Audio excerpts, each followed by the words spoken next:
ចាំដេកមើលមេឃក្នុងមុងអេម៉ូតសោះក្មេងទៅលេងកាត់ឆុងអញចេះបែងភាកដូចជាសុនអ៊ូកង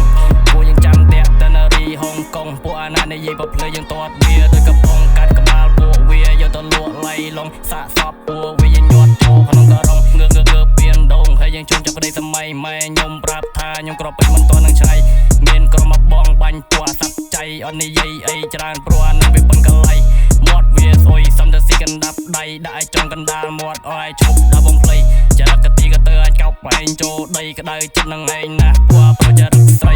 មើលសំដីវាដូចខ្លាំងមិនដែររៀនម៉ែខំរៀនតែវាទៅជាប់ៀនចេញដើរខុសផ្លូវដូចអត់គ្រូចាំមើលរៀនមិនដូចសេរីបងតែរៀនលើសឹកក្តារខៀនអាខ្លះវាក្លាហានតែចិត្តវាអត់ហ៊ានចង់ចេញប្រឡងឲ្យបោះបានមួយចំហៀនខ្ញុំចេញពីស្រុកព្រោះតែភាពអត់ឃ្លានសវេសវាចាប់យកព្រោះចង់ខ្លាចជាអ្នកមានចេញពីស្រុកស្រែប្រាប់គេទៅញូមីព្រោះតែពេលនេះខ្ញុំក៏លឹកនឹងស៊ីរីខំរាល់ថ្ងៃរកលុយម៉ាមីពេលខ្ញុំអត់ BC ចង់បានតែ lady ចូលចិត្តនាងខ្លាំងព្រោះនាងឲ្យខ្ញុំ baby អត់ស៊ីមានស៊ីក៏ខ្ញុំតែរាវីមើលទៅរៀងអូន you look so sexy តាក់ទាញភ្នែកបងឲ្យបងមកចង់បែកព្រីពួកយើងចេញពីស្រែហើយយើងចូលមកនៅក្រុងអត់ឲ្យចាំដេកមើលមេឃក្នុងមុងអេម៉ូតសោះក្មេងទៅលេងកាត់ឆុងអញចេះបែងភាកដូចជាសុនអ៊ូកងពួកយើងចេញពីស្រែហើយយើងចូលមកនៅក្រុងអត់ឲ្យចាំដេកមើលមេឃក្នុងមុងអេម៉ូតសោះក្មេងទៅលេងកាត់ឆុងអញចេះបែងភាកដូចជាសុនអ៊ូកង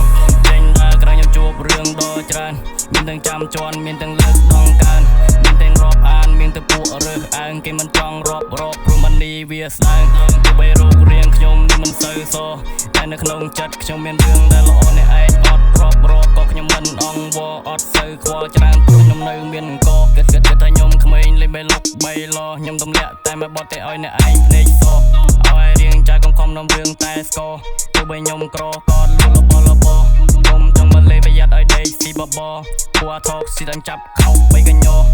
ហែស្រែកដូចគេចាប់អាកពួកឯងនៅស្ទើរណាស់ពួកអាមន់សំឡោពួកយើងចេញពីស្រែហើយយើងចូលមកនៅក្រុងអត់ឲ្យចាំដេកមើលមេឃក្នុងមុងអេម៉ូតសោះក្មេងទៅលេងកាត់ឆុងអញចេះបែងភាកដូចជាសុនអ៊ូកងពួកយើងចេញពីស្រែហើយយើងចូលមកនៅក្រុងអត់ឲ្យចាំដេកមើលមេឃក្នុងមុងអេម៉ូតសោះក្មេងទៅលេងកាត់ឆុងអញចេះបែងភាកដូចជា